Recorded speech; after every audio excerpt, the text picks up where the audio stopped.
Армысыздар, пайдалы ақпарат қызық арнасына қош келдіңіздер.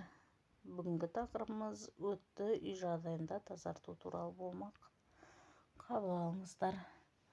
Өтті тазарту тәсілі. Өтті үй жағдайында тазартуға болады.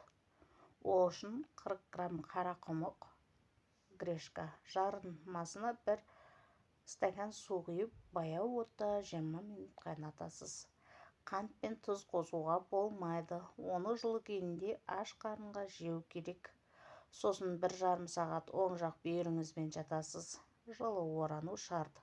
Бауыр тұсыңызға жылылау грелка қойыңыз.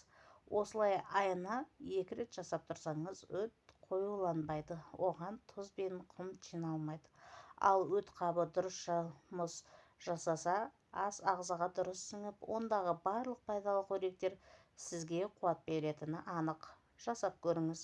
Ағзадағы кейбір жайсыздықтар, атап айтқанда асқазанның қыжылдауы, ас сіңбеу, дененің ауырлап, қызудың ойнамалы құбылуы, іш қату, ұйқы қалыпсыздығы кейде өттің қоюлануынан болады. Сол үшін өт қабын анда-санда тазартып тұрған тиімді. Сондай-ақ бірнеше танымал рецепттер бар. Өт қабын жуудың ең қарапайым және ең қолжетімді әдісі итмұрын тұнбасы. Оны дайындау өте қарапайым. 5-6 құрғақ жидекті қайнаған сумен құйыңыз. Қараңғы және жылы жерде 1 күн қалдырыңыз. Өнімді тағайындағаннан кейін оны сүзгіден өткізіп, күніне 4 рет 100 мл қабылдау керек. Емдеу курсы 10 күн. Осыдан кейін бірдей күндер санына үзіліс жасалады. Содан кейін курсты қайталауға болады. Итмұрын оның құрамындағы С витаминінің көп мөлшеріне байланысты қабынуды жеңілдетеді. Оған қоса бұл жақсы диуретик. Екінші, өт қабын үй жағдайында тазарту бірнеше дәрілік өсімдіктердің тұнбаларын қолдануды қамтиды. Мысалы, сент-джон сусыласы, шистотела, аю-жидек және жүгері стигмалары. Олар тең пропорцияда араласады және 1 ас қасық үшін 200 мл су қатынасында қайнаған сумен құйылады. Жинайтын 1 қасық.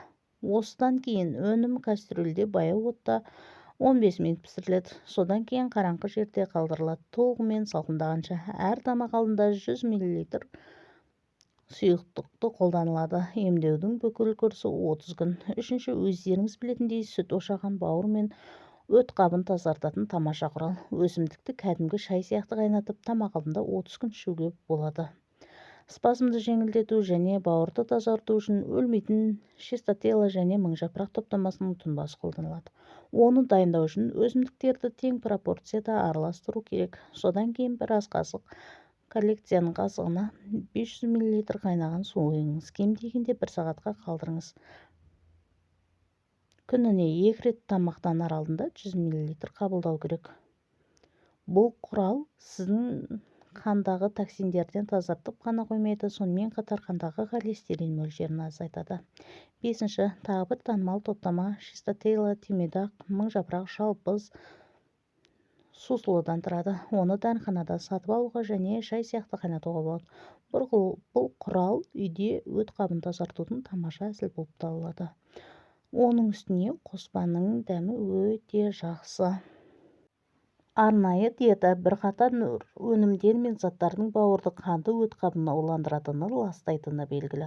Бірақ өт қабын тазартуға арналған өнімдер де бар. Яғни емдік диетаны ұстану арқылы өт қабын тазартуға болады. Алдымен диетадан ағзаны уландыратын тағамдарды, сусындарды, ингредиенттерді алып тастау керек. Алкоголь, кофе, тағамдық бояулар, консерванттар, сүт, майлы ет, тағы басқа өнімдер.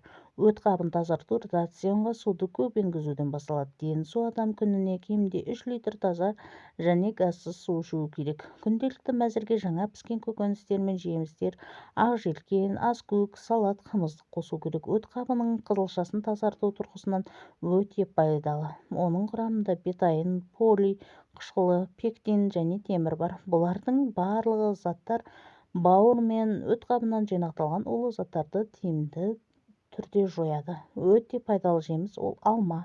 Оның құрамында қызылша сияқты заттар жиынтығы бар. Бірақ шикі жеген әлдеқайда жағымды.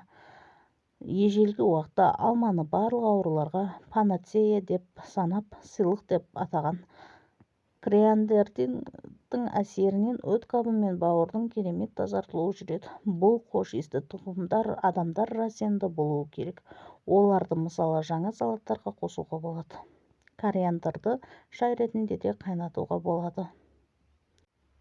Міне біз осындай өтті тазартудың бірнеше жолдарын қарастырдық. Осылай жасап алдын ала дәрігеріңізбен кеңесіп алғандарыңыз абзал. Келесі кездескенше сау саламатта болайық.